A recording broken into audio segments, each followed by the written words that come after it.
दोस्तों, हाल ही में फेसबुक पे वायरल हुई पोस्ट श्रापित सांप के बारे में तो आपने सुना ही होगा। दोस्तों, अपनी स्क्रीन पे आप जो ये दैत्यकार सांप जैसे दिखने वाली चट्टानों को देख रहे हैं, ये थाईलैंड के बुएंग कान के एक निर्जन स्थान की है। ये चट्टान बेहद ही रहस्यमयी है क्योंकि ये हूबहू एक सांप की तरह दिखती है। इन चट्टानों पर एक सांप की चमड़ी की तरह ही धारियां हैं। कुछ खोजकर्ताओं का तो ये भी मानना है कि ये चट्टानें डायनासोर के समय की है। तो अब इसमें कोई शक नहीं होता कि ये चट्टान किसी भी मानव द्वारा निर्मित की गई है। तो अब सोचने वाली बात यही है कि ये चट्टान आई तो आई कहां से।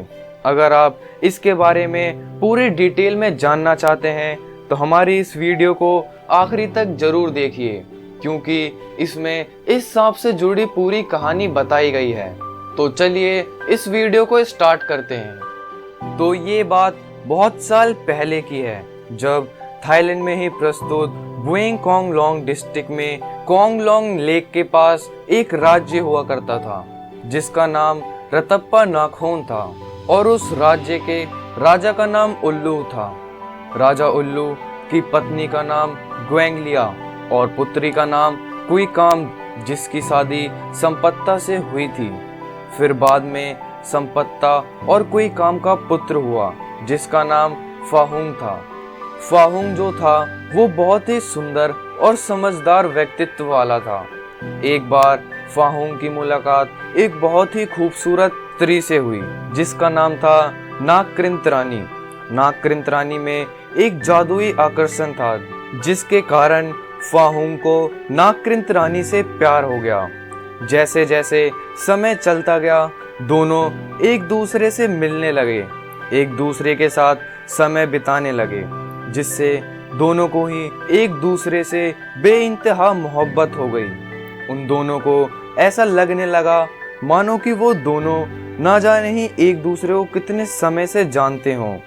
फिर एक दिन फाहुंग ने नागकृंत रानी के आगे शादी का प्रस्ताव रखा और उसे अपने साथ राजमहल में रहने के लिए कहा।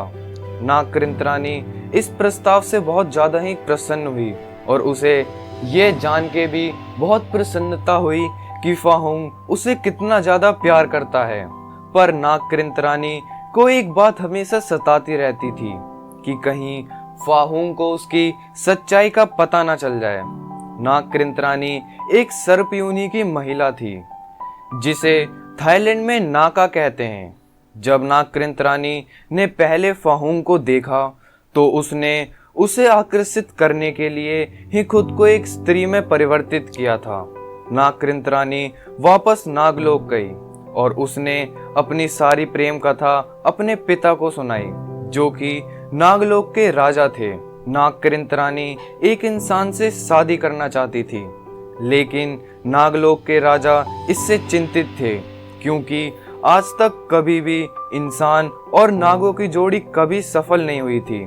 इसलिए वो अपनी पुत्री का विवाह एक इंसान से बिल्कुल भी नहीं करना चाहते थे। परंतु नागलोक के राजा अपनी पुत्री से बहुत प्यार करते थे, इसलिए वो अपनी पुत्री के जिद के आगे झुक गए। फिर इसके बाद नागकृंत रानी और फाहुंग की शादी का समारोह 7 दिनों तक दोनों लोगों में रतप्पा नाखोन और नागलोक में धूमधाम से चला।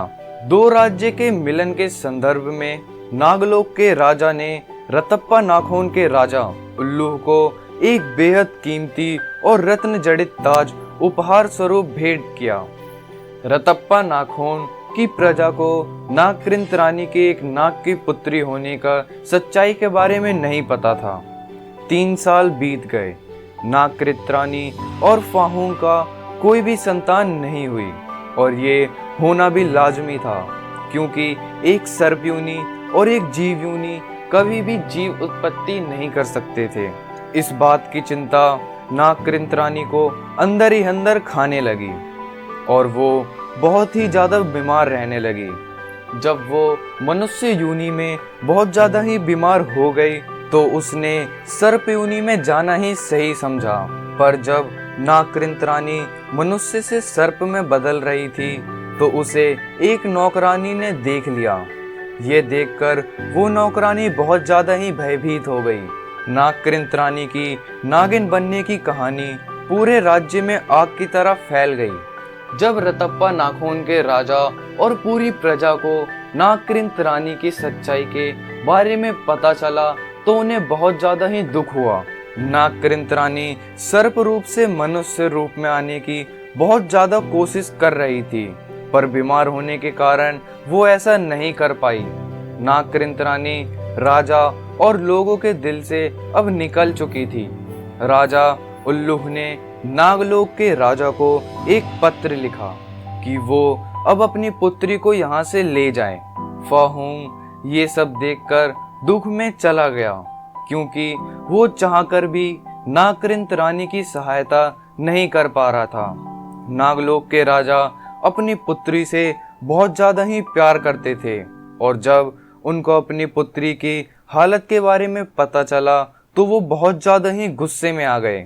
वो वापस अपनी पुत्री को लेने के लिए गए और उपहार में दिए गए उस ताज को भी वापस मांगा, लेकिन राजा उल्लूह ने उन्हें वो ताज वापस देने से मना कर दिया, क्योंकि वो ताज का उपयोग दूसरी जगह कर चुके थे।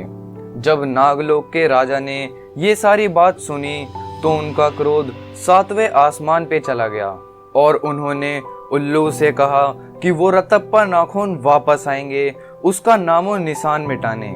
ये कहकर नागलोक के राजा अपनी पुत्री को लेकर वापस नागलोक चले गए। उसी रात नागलोक के राजा अपनी सेना के साथ रतप्पा नाखून आए और उस पर हमला कर दिया और उस राज्य में प्रस्तुत सभी को मार दिया और फिर उसे जलमग्न कर दिया, जो कि आज खोंगलोंग लेक से जाना जाता है। और उन्होंने राजा उल्लू को ये श्राप दिया कि वो सर्प रूप में यहाँ तब तक रहेंगे जब तक कि ये जगह वापस निर्मित नहीं होती।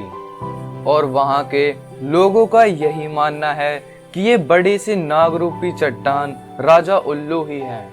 दोस्तों, अगर आपको ये कहानी जरा भी पसंद आई हो तो इस वीडियो को लाइक जरूर करना और नीचे कमेंट में हमें ये जरूर बताना कि क्या ये सांप भी 2020 में ही जागेगा।